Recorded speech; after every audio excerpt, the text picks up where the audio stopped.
Activity के रूप में लेता है, होल जीनोम सीक्वेंसिंग, उसके बारे में कि आज की तारीख में हमारा स्टेटस क्या है।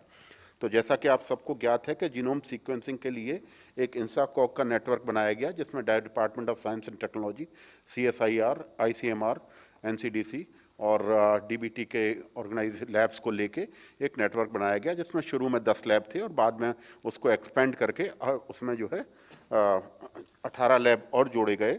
तो कुल मिला के जो है 28 लैब आज की तारीख में हो गए।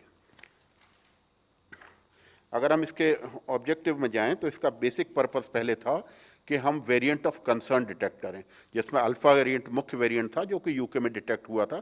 तो हम ये देखना चाहते थे कि क्या किसी इंटरनेशनल ट्रैवलर के द्वारा ये वेरिएंट भारत में आ तो नहीं गया है, अगर आ गया है तो कितनी तादाद में आया है, कहाँ कहाँ पर आया है, और आने के बाद उसने किस प्रकार का हमारे देश में सर्ज को या ट्रांसमिशन को इफेक्ट किया है। दूसरा हमारा ये था कि हमारे देश में जो इवेंट्स हो रहे हैं उन इवेंट में कोई कहीं वेरिएंट के द्वारा एक्सपोनेंशियल सर्ज तो नहीं देखने को मिल रही। तो इसी तहत हम लोगों ने महाराष्ट्र में सर्ज को देखा था और उसकी जीनोम सीक्वेंसिंग के बाद ये पता चला था कि उसमें डेल्टा वेरिएंट का मुख्यतः रोल था। तीसरी बात हमारी ये होती है, जो आज की तारीख में हम सभी जगह देख रहे हैं दुनिया में, कि डिफरेंट अलग अलग टाइप के वेरिएंट्स आ रहे हैं और अलग अलग टाइप के वेरिएंट डिफरेंट टाइप के पब्लिक हेल्थ इम्पैक्ट्स को भी गाइड कर रहे हैं। जैसा कि आप सभी को ज्ञात है कि वायरस में, RNA वायरस में म्यूटेशन एक सामान्य प्रक्रिया है और इस सामान्य प्रक्रिया के तहत वायरस अपनी जब कॉपीज बनाता है, अपने आप को रेप्लिकेट करता है सेल के अंदर, तो कुछ म्यूटेशन आना एक स्वाभाविक प्रक्रिया है। तो 5 से 7% तक हम उसको स्वाभाविक मानते हैं। लेकिन अगर ये म्यूटेशन हमारे स्पाइक प्रोटीन के एरिया में हो या उस एरिया में हो वायरस के जिससे कि वो सेल को बाइंड करता है ACE2 रिसेप्टर को, तो वो किसी प्रकार का पब्लिक हेल्थ इम्पैक्ट कर सकता है। पब्लिक हेल्थ इम्पैक्ट से मेरा तात्पर्य यह है कि क्या वो ट्रांसमिशन बढ़ा रहा है, क्या वो हमारी डिजीज़ की सीवियरिटी को बढ़ा रहा है, क्या हमारे जो टेस्टिंग मेथोडोलॉजीज़ हैं किसी RT-PCR टेस्ट की क्षमता को पे इफेक्ट कर रहा है, और चौथा, क्या हमारी वैक्सीन जो आज की तारीख में लग रही है उसके प्रभाव को किसी प्रकार से प्रभावित कर रहा है। तो इन सबको हम इसको पब्लिक हेल्थ इम्पैक्ट के रूप में देखते हैं। Next please.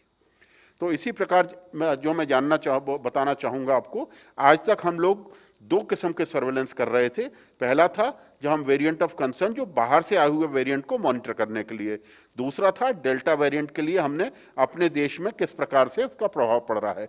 आज लेकिन ज़रूरत इस बात की है कि हम नए म्यूटेंट देखें, क्योंकि म्यूटेंट किसी भी समय किसी भी पार्ट में देश के आ सकता है। तो एक WHO ने एक स्ट्रेटजी निकाली कि सेंटिनल साइट आइडेंटिफाई करके हर प्रदेश में हर जिले के रिप्रेजेंटेटिव सैंपल को होल जीनोम सीक्वेंसिंग के तहत सीक्वेंस किया जाए और ये जानने की कोशिश की जाए कि क्या कहीं कोई ऐसा म्यूटेंट तो नहीं आ गया जिसके कारण आगे जाने पे एक हमको प्रभाव मिल सके पब्लिक हेल्थ। तो इसके लिए पूरे देश में सेंटिनल साइट बनाई गई। हर राज्य से कहा गया कि मिनिमम 5 लैब और 5 टर्शरी केयर हॉस्पिटल्स को आइडेंटिफाई करें एज सेंटिनल साइट, और ये देखें कि ये सेंटिनल साइट एक रिप्रेजेंटेटिव डिस्ट्रिक्ट्स के सैंपल्स को रिप्रेजेंट करे।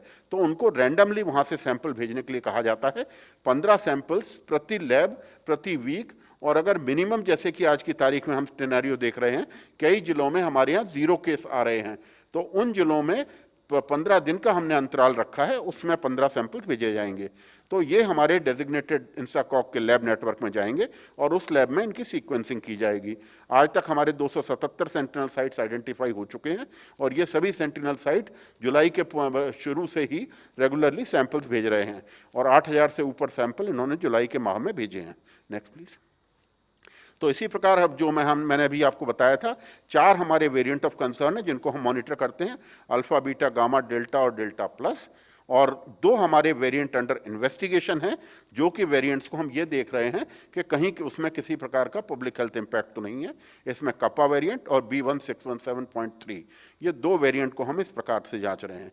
तीसरा, हमारे जो मेन सैंपल हमारे आ रहे हैं वो आ रहे हैं नंबर 1 कम्युनिटी से, नंबर 2 ट्रैवलर्स और उनके कॉन्टैक्ट से। अगर हम आज की तारीख तक के डाटा की बात करें तो इंसाकॉग नेटवर्क के तहत 58,240 सैंपल हम लोग देख चुके हैं और इनमें से 48,478 सैंपल्स में पेंगोलिन लीनिएज भी दिया जा चुका है। ये लीनिएज एक साइंटिफिक प्रक्रिया है और इसके तहत इसको देने के बाद हम लोग जायसेड में इसको सबमिट करते हैं। Next please.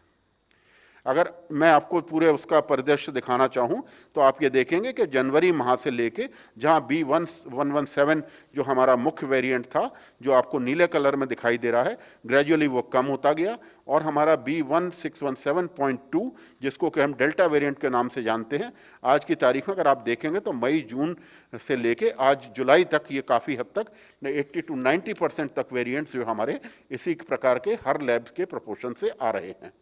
Next please. ये हमारा एक डेल्टा प्लस का जो मैं आपको जानकारी देना चाहूँगा, आज तक हम लोगों ने 86 सैंपल्स में डेल्टा प्लस वेरिएंट पाया और डेल्टा प्लस वेरिएंट आज जिसको हम कहते हैं AY1, AY2, AY3 और AY एक और डेल्टा का वो निकला है जिसमें 501 एक और न्यू जीन पाई है, वो सिर्फ एक ही सैंपल में मिला है और महाराष्ट्र के, तो वो एक और है। तो 4 प्रकार के वेरिएंट्स को हम डेल्टा प्लस की कैटेगरी में डालते हैं। इसमें महाराष्ट्र में सबसे ज़्यादा हमारे पास आज तक जो वेरिएंट आए हैं डेल्टा प्लस। लेकिन मैं इसमें एक बात आप सब लोगों को बिल्कुल क्लियर करना चाहूँगा, 4 महीने के अंतराल में मार्च से लेके आज तक 86 वेरिएंट्स का आना और विभिन्न जगहों पे आना, किसी एक जिले में सर्ज ना बताना और किसी एक राज्य में ये सीमित ना रहना, इस बात को इशारा करता है कि इसमें किसी भी प्रकार के एक्सपोनेंशियल सर्ज को देने की क्षमता हम लोगों ने अभी तक एविडेंस के रूप में नहीं पाई। तो हम ये बात कह सकते हैं कि इस वेरिएंट ने कहीं पे भी अपने ट्रांसमिशन से इतना हमको एक्सपोनेंशियल सर्ज को नहीं जन्म दिया। Next please.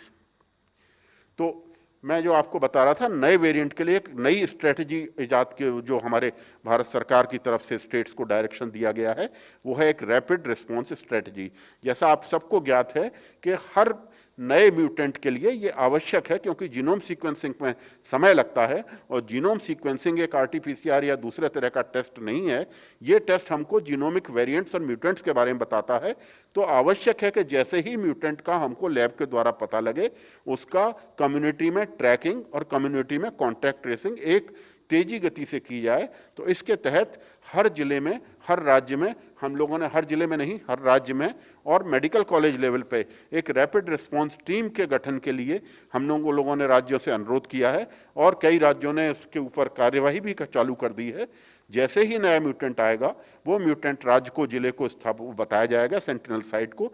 इमीडिएटली जैसे ही पोर्टल पर लैब अपलोड करेगा तो राज्य की ये जिम्मेवारी बनेगी कि रैपिड रिस्पांस टीम जाके उस पर्टिकुलर म्यूटेंट वाले केस से व्यक्ति से संपर्क करेगी और उस रैपिड रिस्पांस टीम में एक माइक्रोबायोलॉजिस्ट, एक पब्लिक हेल्थ का एक्सपर्ट और एक क्लिनिशियन होगा जो कि ये देखेगा कि क्या डिजीज़ की सीवियरिटी है, उसके कॉन्टैक्ट से एडिशनल सैंपल्स लेगा और उन सब सैंपल्स को सीक्वेंसिंग के लिए भेजेगा। और चौथा ये निर्धारित करेगा कि उसके जो कॉन्टैक्ट्स हैं और उसके ज़िले में किस प्रकार का फैलाव है, किस प्रकार की सीवियरिटी है, किस प्रकार की उसको पब्लिक हेल्थ इम्पैक्ट को जन्म दे रहा है। तो इसके लिए एक फास्ट ट्रैक मैकेनिज्म के तहत ये रैपिड रिस्पॉन्स स्ट्रेटजी ईजाद की गई। नेक्स्ट।